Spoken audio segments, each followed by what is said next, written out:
Welcome to the Divine Lifestyles Podcast. I'm your host, Tara Magalski. Together with my guest experts, I cover topics ranging from cutting-edge healing modalities to hormonal harmony, to nutrition and plant medicine, to mindfulness and spirituality.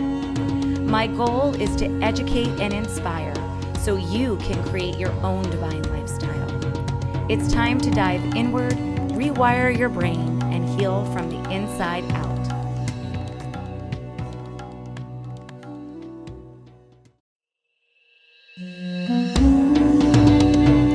I've got an exciting offer for all of my listeners.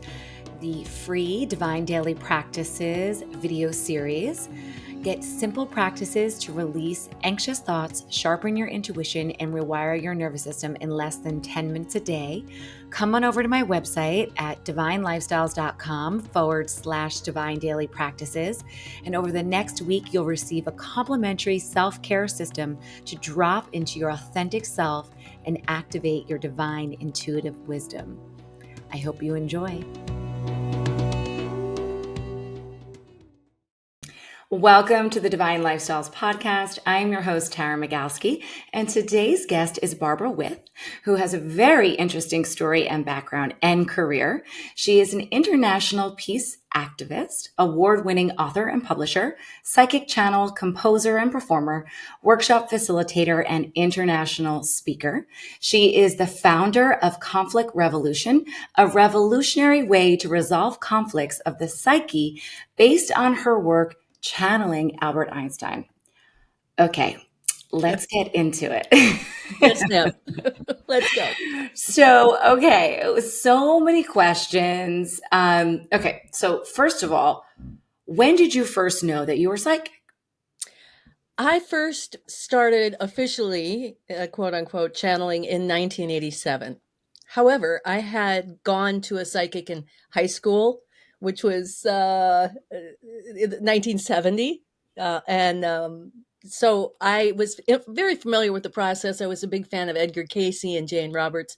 And I was also a composer. I started writing music when I was about 12. And that process, I always say, really set me up to be a channel, because when you're writing music, you go into the nothing and you listen and you bring stuff back.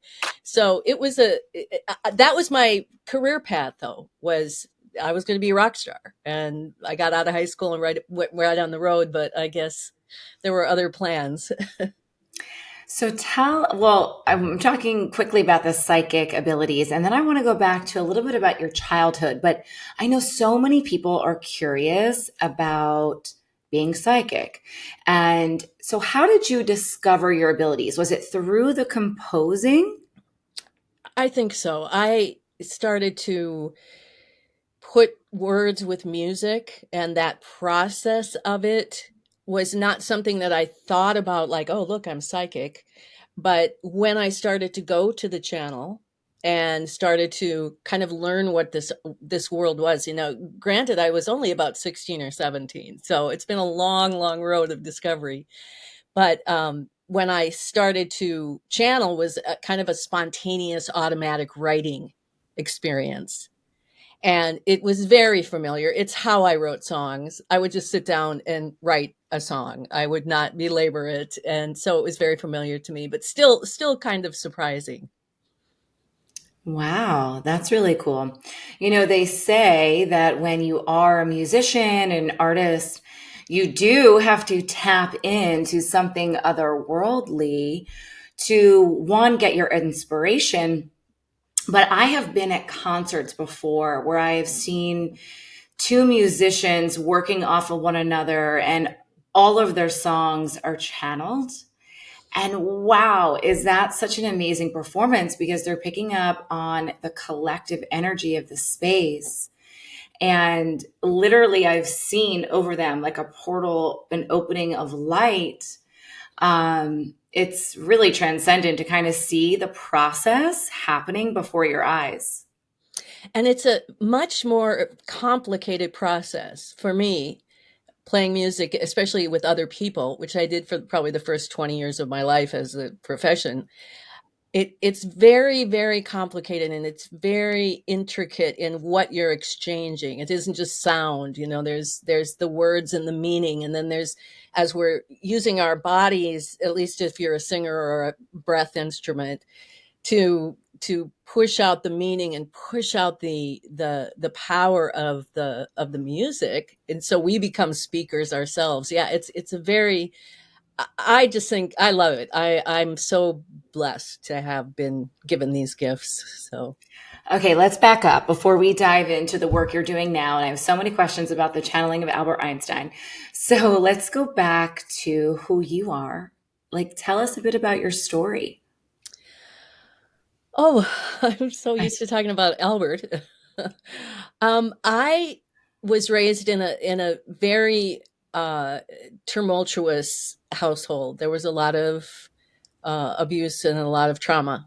And I think because of that, I was dissociative, which ultimately was good for the songwriting and good for the channeling. But it was a long road for me in life as I went through 20 years of being a musician and then all the other things that I did to get that integration and that healing under control, I guess is what you call it. Cause it was a long, long road of healing and would come in waves.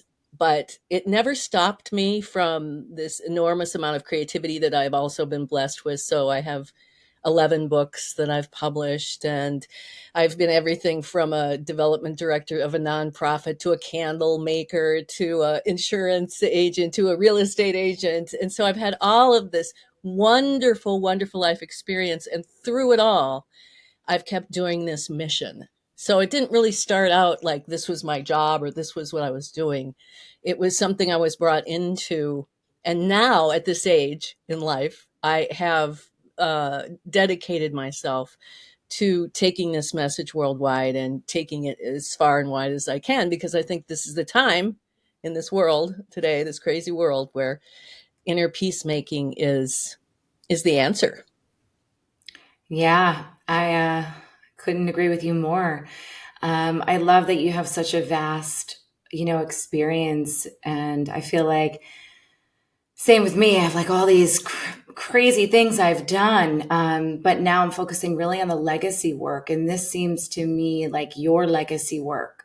So talk to us a little bit about the work you're doing now and the Psychic Sorority. I know that you have that. Like, how did you guys come together? Well, in 1993, I had been channeling for individual clients, just all on referral. And I got it in my head that I wanted to do a group channel. Like, what would these voices say to a group of people? And nobody in my circle seemed interested in doing that. And so suddenly these women started showing up. First came Teresa, and she sent about six of her women friends. And then she sent her best friend, Kimberly. And the two of them started coming to my gigs and wanting to talk about this stuff. And this is the first time this had happened. And this is 93. So people really wanted to know what this meant. What does this mean? What did this mean? So I thought, hey, here's a group of people. The universe sent me a group of people. And at the same time, they called me up and said, hey, we wanted to have a little wine party and wondered if you'd want to come over and channel. And that was the very beginning of a journey that to this day, none of us will tell you that we had any idea, no matter how much we were told in the channeling, that this was a mission that was going to last past our lifetimes. And we had no idea, but we were just caught up because what we were being told. And the girls in a channeling session, the three of us, had asked, who are you, to these voices.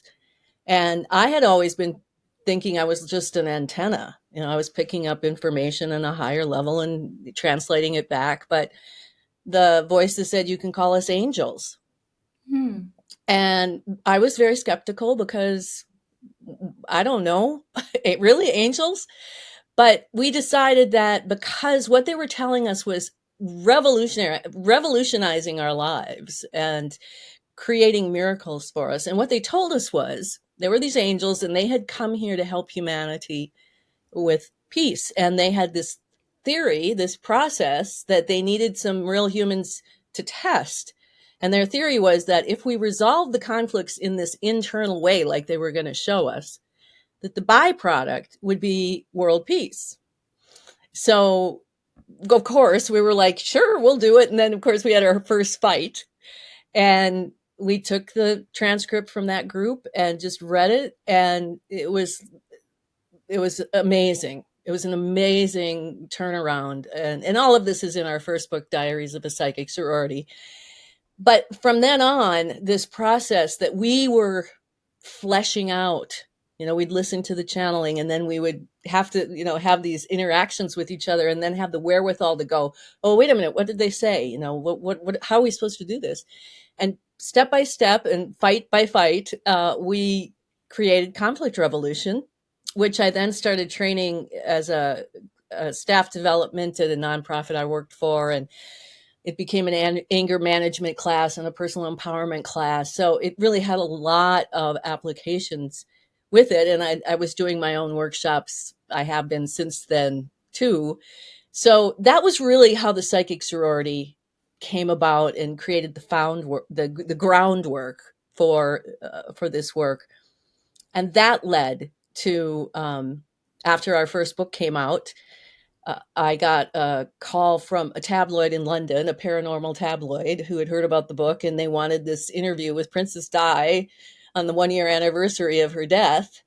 And would I be interested? And I thought, again, like, what? I've never done such a thing. But I thought, okay, well, let's give it a whirl. And it was so profound, that interview. I had no idea. And they didn't want it, the tabloid. So my agent and I put together a list of people. Well, maybe there's other famous dead people. And funny, Albert Einstein wasn't even on it.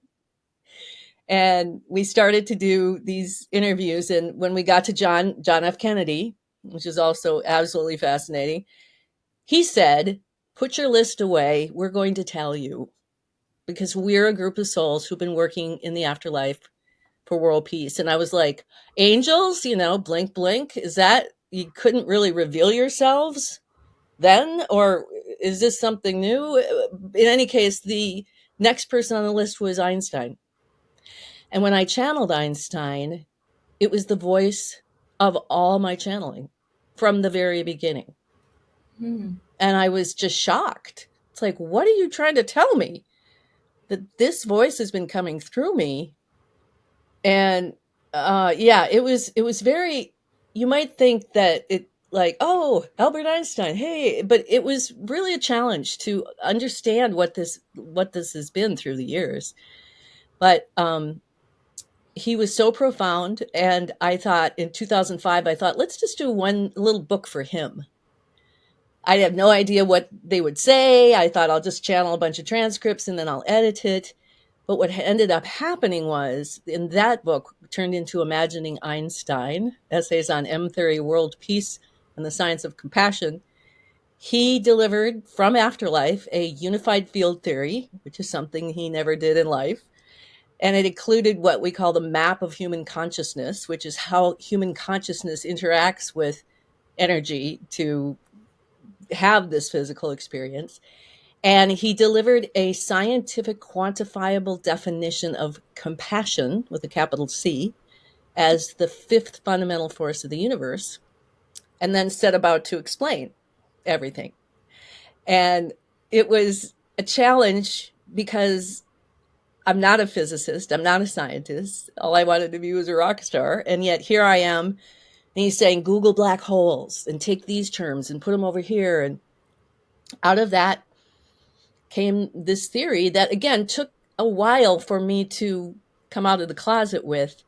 But when I published Imagining Einstein, that was the book that got me invited all over the world. And I got to kind of put the theories to the test in front of a lot of different people. So, Wow. And let's elaborate a little bit more on one, the method, the conflict revolution. Like, it's very intriguing. So, how does it work and how does it differ from traditional conflict resolution therapies or techniques?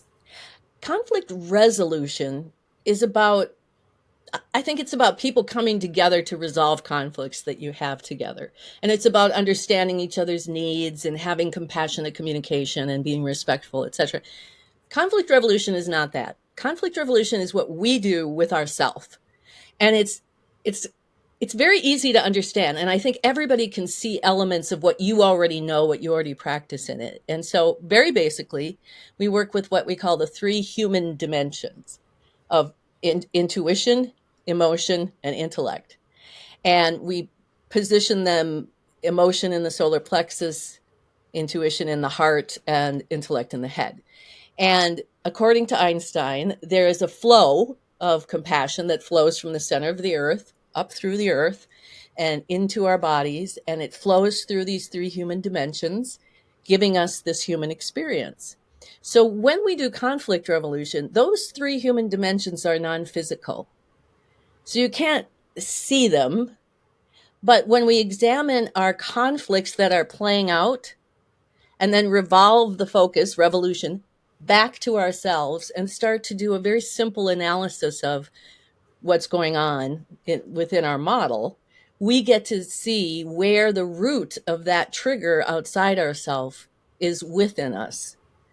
Because now in 2024, it's no big secret, not like it was back in 1993 when people were like, what? If you trigger me, the root of that is within me? That was kind of a revolutionary idea. Now it's, of course, what you don't like in somebody else, what you are triggered by, is a sign of some work that you need to do within yourself.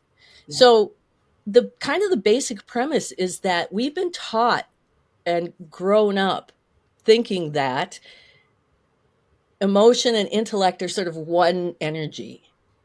So anxiety comes up and it flows up through our solar plexus and it goes into our hearts and it informs intuition, which is always going to impel us to take the next most advantageous step for the good of the whole system at this moment. That's what intuition does. It impels us to take these steps to make decisions and live our lives. But when that gets up to the intellect has been given free will. So intuition can say, rest, you have anxiety, rest, gets up into the intellect, and the intellect can literally say, I can't rest right now, and make the decision to hit it hard. And then you know what happens. You get conflicts happen, we get sick, stuff doesn't go right. So that's kind of a basic overview of how we work that system. So, how does one, if you can give me a tangible sampling or example of how you can use this in your day-to-day life? Like, let's come up with something. Do you have one? Yeah, let's do it. I'm sure I have plenty of things.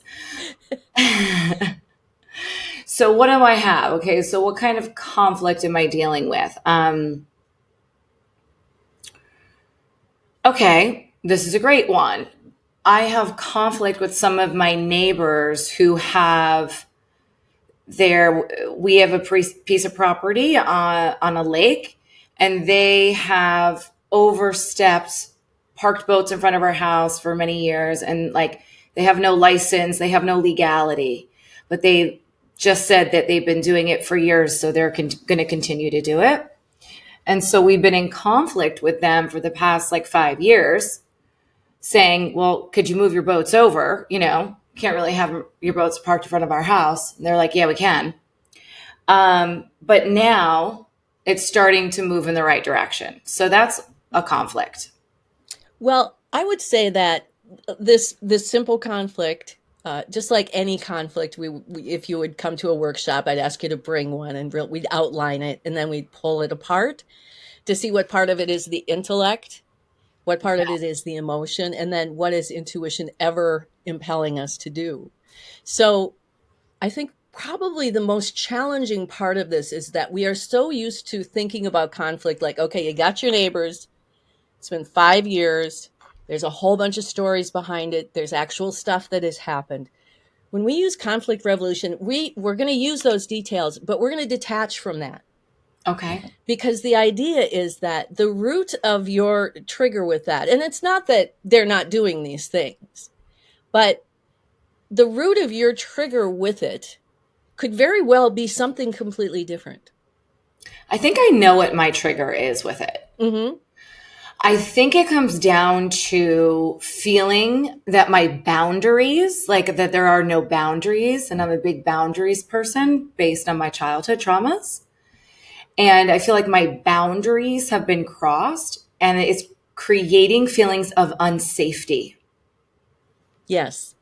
So, in a nutshell, what we would do, we would set up a action plan where if we were going to revolve this, that this is your boundaries that you're crossing. Now, yes, this doesn't excuse them. It doesn't mean they're not crossing your boundaries.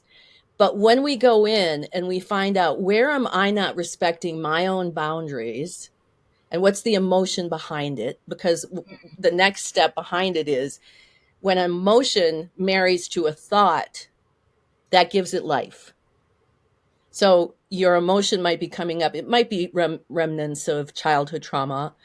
It might be general trauma. It might be timeline trauma. It might be the earth. There's so much going on. But when it marries to the thought that these people are not respecting my boundaries and it's making me feel unsafe, that's the reality that you're creating. So we Mm-hmm. detach from it. We deal with the emotion independently.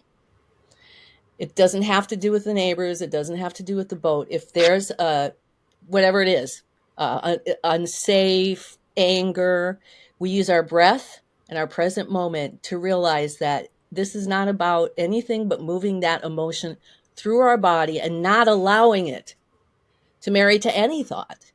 Just you don't need to know why you feel this. You need to, if it's in your body, you need to feel it and breathe it and move it along. And then we take that sound bite of, okay, so there's boundary issues. Now I'm going to step into a witness, develop a conscientious observer of myself, and I'm going to spend some time. This isn't about figuring it all out with your brain. It's about going, okay, now let's see where I am not respecting my boundaries and setting about to monitor myself. And I have a conflict. The soundbite was it was called the drunken marketing manager, and she would give me work. I didn't work for her. I was the executive assistant, but she would come and give me this work to do, and I would the overachiever. I'd do the work, and then she'd complain about my work, and I'd think I was so mad. It's like first you give me the work I'm not supposed to do, then I do it, and then you. So it took me a couple of weeks until I had to like phone a friend. Teresa, here's my soundbite. Where am I perpetrating this? And without hesitation, she said, remember when you and your husband were separated? I remember how you left and he had to pay the mortgage and take care of the lawn and do the storm windows and keep the dog and do everything. And you kept saying he wasn't supportive. Mm. And I had what we call it hanging and dang. Because you have this aha moment where you go, oh dang. Yeah. And your body gets it. It was like I couldn't deny it when my body said, yep, ding, ding, ding, ding, ding. So I was able to go to my husband and have that kind of amend making, which made our relationship better. And then the drunken marketing manager got fired.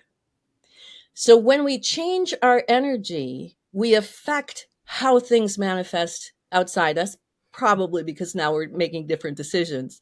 But in your case, I would say there would be a really opportunity to go forward and think, okay, let's look at where I'm not respecting my boundaries. And in this case, like you said, for 5 years, maybe there was they weren't respecting your boundaries, but you weren't speaking up right away in that case. But it's other places too.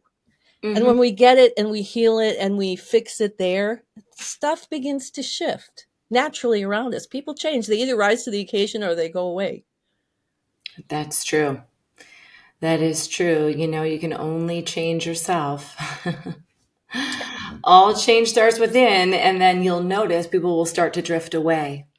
as you start to make those changes. Yes, or they will rise to the occasion. Yeah. Yeah, exactly. I love that. So could you elaborate a little bit more on how the unified field theory like interrelates human consciousness and the context of your work? Yes. In very basically, this unified field theory says that all everything begins in the center of the planet. The void, the source, everything is in the center of the earth.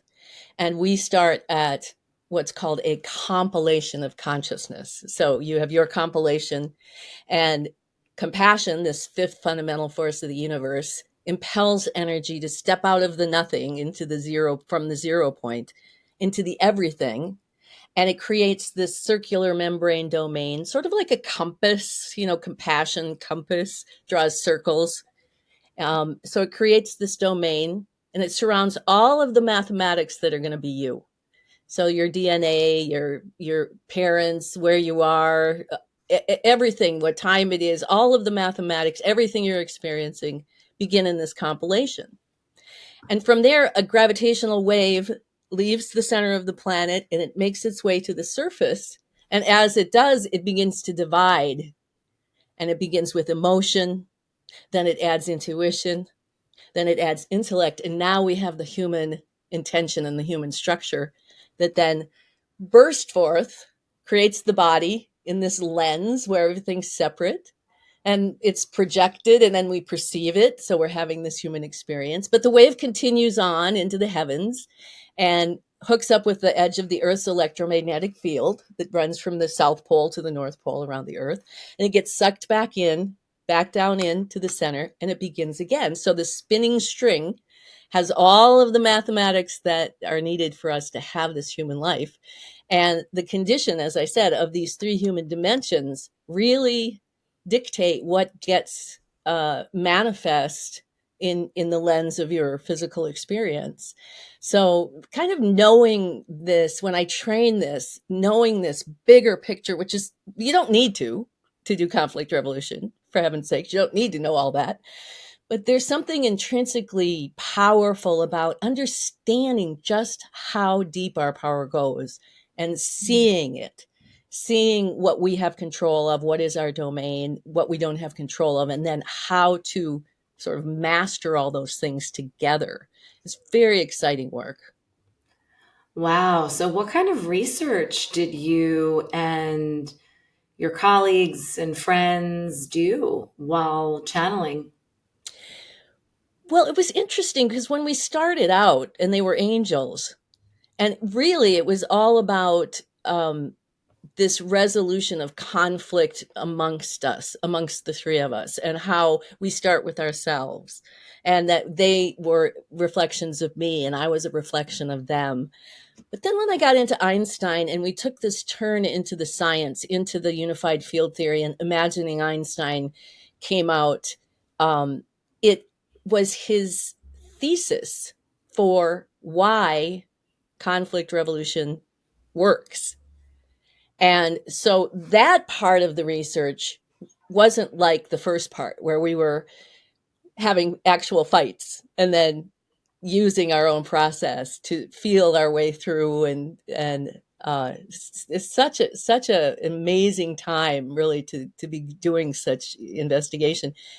So when I got into channeling him, then I was able to take this structure with these illustrations, which I eventually did. I published a book called Einstein et al.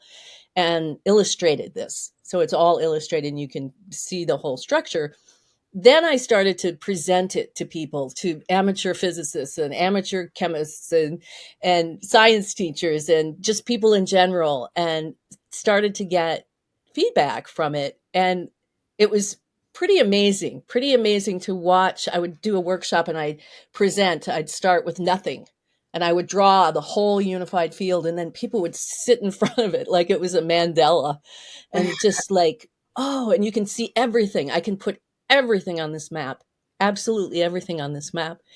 And the real crowning thing for me was last April. I was invited to have a very tiny speaking role at the Science of Consciousness conference at the University of Arizona, Tucson. And this is a very left brain scientist event that's been going on for 30 years with some astrophysicists and neurobiologists and all these people looking at for the root of consciousness. Mm. And so here I come, I'm like, yeah, I talk to dead people. And here's what I found talking to Einstein. And I left there like, oh my gosh, yes, we are absolutely on this right path. And I'm very excited. I just put in my abstract for the next conference. It's in Barcelona next summer, so I hope to be able to do a bigger presentation there. Wow. But I'm really getting a lot of validation from that side of the aisle. Yeah, so you're presenting and then you're getting their feedback and they're saying, "Whoa, this is really interesting." Yeah, it's crazy. Wow, who knew you could just fall into this? No, I just wanted to be a rock star. Honest, that was my whole thing. And then here I am. I'm nearly 70 years old, and I'm my parents both lived into their 90s, so I've got about 30 years ahead if I'm lucky to take this as far as I can go. Because look at the world, look at us. Mhm. We need some inspiration. We need some just new thinking, and it's coming, and it's Coming. happening, and it's It's fitting happening. right in now. So what have some of the scientists said about your channeled unified field theory? Well, I had a very long discussion with, oh dear, I can't remember his name. He has the theory of everything. He has a book called My Big Toe. I think his name is Thomas Campbell. He's a scientist. And I didn't talk to him, but his representative was there at the conference and we were talking. And I said, I'm not a scientist and it might give me a headache, but tell me what the theory of everything is. And I'll just listen and see if I can understand. And as he spoke very scientifically and stuff, I didn't fully understand, but there was enough that made me go, oh, that sounds like that. Oh, that sounds like that. That sounds like that. And so I said, let me tell you my theory. And so I told him that, and we looked at each other, and he said, if that's right, then Thomas Campbell has done the mathematics that prove your theory. Wow. And I was shocked and thought, well, so that'll be one of my next missions, is Yeah. to get somewhere where I can have more further conversations with Thomas Campbell or the affiliates of that. But if I can go to this next conference, then Nassim Haramein, who is a huge astrophysicist working on unified field theory, um, Deepak Chopra was actually at the last one, and I gave him an Einstein book, and he said he would read it. So I think it's just my mission is to get it out there and to get people looking at it. And it's like seeds for me. It's not. I don't think I can have a big conversation about the mathematics because I don't know anything about it. But according to Einstein, this is going to inspire the mathematicians to find the math for, say, compassion as the fifth fundamental force. Wow. Amazing. You got to keep us posted on this. You got to find the Campbell gentleman and go to him and say, find the mathematics, send him your book, send him everything. Yes, You need to absolutely. prove this. I How know. old I is know. he? I'm not sure, but I don't think he's that old. I don't think he's like teetering on the edge and I have to worry about it. But I think the way that, and you've heard the story sort of my life being this bigger plan than I thought, thinking I was going to be a musician, and I've gotten all of this. I just know that it's unfolding as it's needed at the right time. And if I can't, I've spent 30 years almost, well, not quite that long, but asking Einstein, put me in front of the scientists. I mean, the real scientists, not the science teachers or not the amateur physicists. And so when I was in April, and there I was, and I thought, okay, took a while, but all right. So next, let's keep going. Let me have some in-depth conversations with these astrophysicists and neurobiologists and see what they have to say about it. So, in your opinion, what are you think, some key milestones in the evolution of human consciousness that really transform the way that we view conflicts now? So, what would those be? I think a lot of this energy work that's come out in the past, well, since I've been alive, 50 years, 30 years, and especially the union of science and spirit, like this conference that I went to where the scientists and the spiritualists were finding common ground. Because when we get to a place where we understand we really are all one being, and that we can project over anybody anything, but when we stop doing that, we stop projecting and we start to take this responsibility for our own energy and our own domain, that we can actually change what manifests. That is really revolutionary. I think people use manifestation a lot. They think about like acquiring things or Mhm. achieving stuff, but we use it to talk about bringing this inner peace so that the byproduct will be the new earth and naturally rising up. And that's what I think we're seeing right now. I'm very excited. Yeah, a lot of new earth leaders. There's been a huge shift in the collective consciousness over the past 20 years. Yes. I've And seen it like skyrocket the past 20, where it's like, whoa, things are moving much faster and accelerated speeds, and the new children coming in are right. super And bright and star seeds. that and also that this transparency that we're seeing in culture in general, where things are being revealed now that we didn't know even 4 or 5 years ago. Um, and it's this sort of liberating truth that's coming out in general is, I think, really being fueled by these many, many, many years of consciousness raising that we've been doing. Hmm. So, as you advocate for world peace through understanding conflict, what do you see as one of the bigger barriers to achieving this? I think people's willingness to go inward, Hmm. it's a lifetime of projection that we've done. We were taught projection. If somebody comes in and says something mean to you and you get hurt, then it's their fault, and then you have to do this. But when you detach and you take this sort of kind of scientific experimental approach, let's see what happens if I detach, if I revolve this around and I figure it out here. Let's actually be the scientists to see then what I can manifest.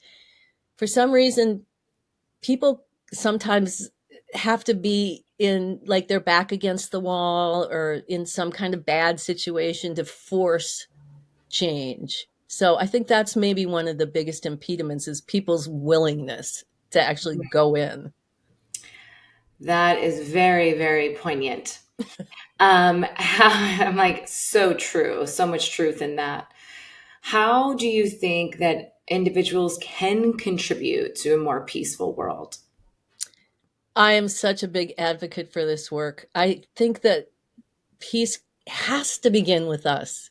Mhm. We can't be brewing up these minor conflicts in our lives, projecting and not being able to find harmony and peace within ourselves, much less with others, and then look out into the world and expect world leaders to bring peace.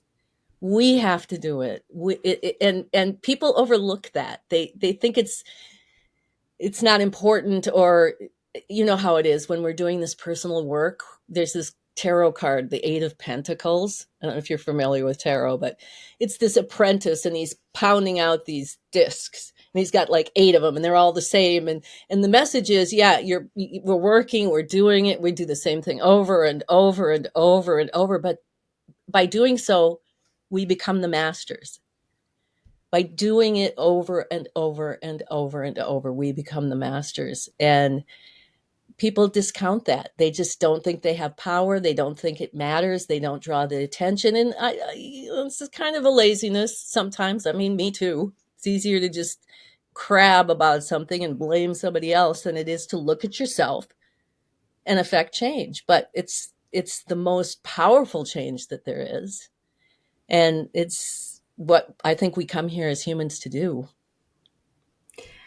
How does your work inform your beliefs about the afterlife? It pretty much shows you how and why the afterlife exists. Einstein uh, explains with these maps how it is that we're having these conversations with him, how it is that he's able to have convey this information to us. And that's what I'm excited about. I have this dream that Einstein wins a Nobel posthumously for his work from the afterlife, because I think that's what this theory explains, is how it all works. Wow. Is this in one of your books? Yes, yeah, Which absolutely. one? Well, in a simpler way, it's in Imagining Einstein. And in the very, very complete way, it's in Einstein et al. Manifestation, Conflict, Revolution, and the New Operating System. Wow.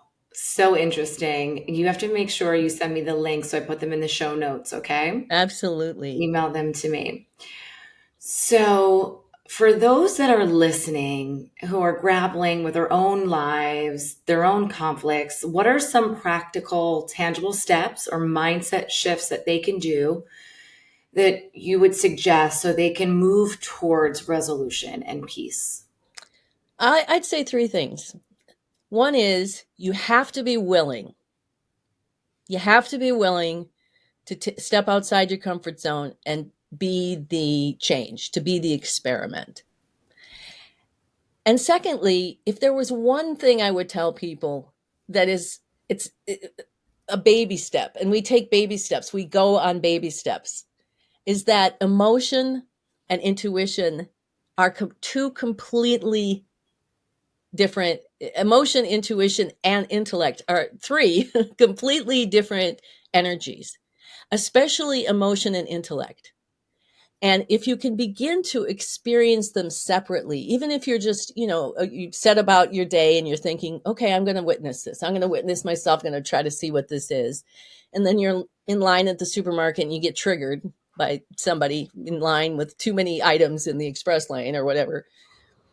If you're willing to experiment, you step outside yourself and you say, okay, what am I feeling? Yes, I'm irritated. What am I thinking? And then you can separate. And this is the first beginnings of getting sort of this mastery over this operating system that is so huge and so complex that you can only go one step at a time. But if you deal with emotions separately than intellect, you're going to start to break apart some of those conflicts that are seem to be stuck. So, and look, we're coming up on the holidays. What a perfect time to test the theories. And you get into the holiday, and maybe you're sitting next to that person that voted for somebody else that you thought they shouldn't have, or maybe you're whatever is triggering you.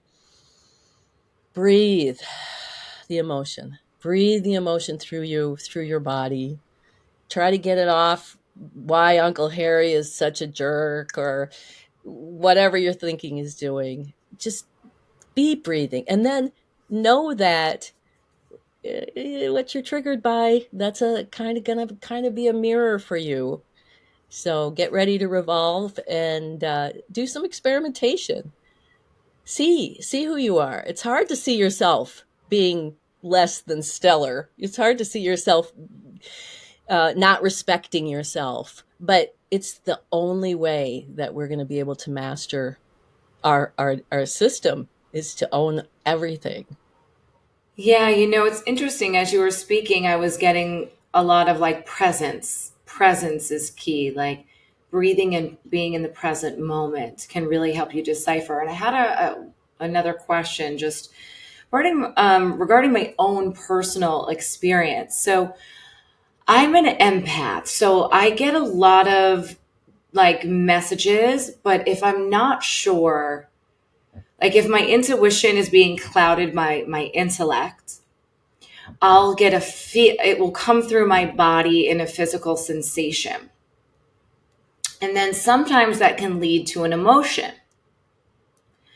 So sometimes I'm like, okay, for example, I was supposed to go to a ceremony, and I didn't know I was feeling all the physical, I get like the physical feelings of like being in that ceremony. So I was like sick. I wanted to vomit. My head was hurting. And I was like, this is strange. I had to lie down. And then I was thinking, is this a fear response, right? My intellect and the emotions are kind of like, everything's like out of a, like, what's happening here? But what I've learned is like, I just have to, okay, sit, ask myself the questions. Is this fear?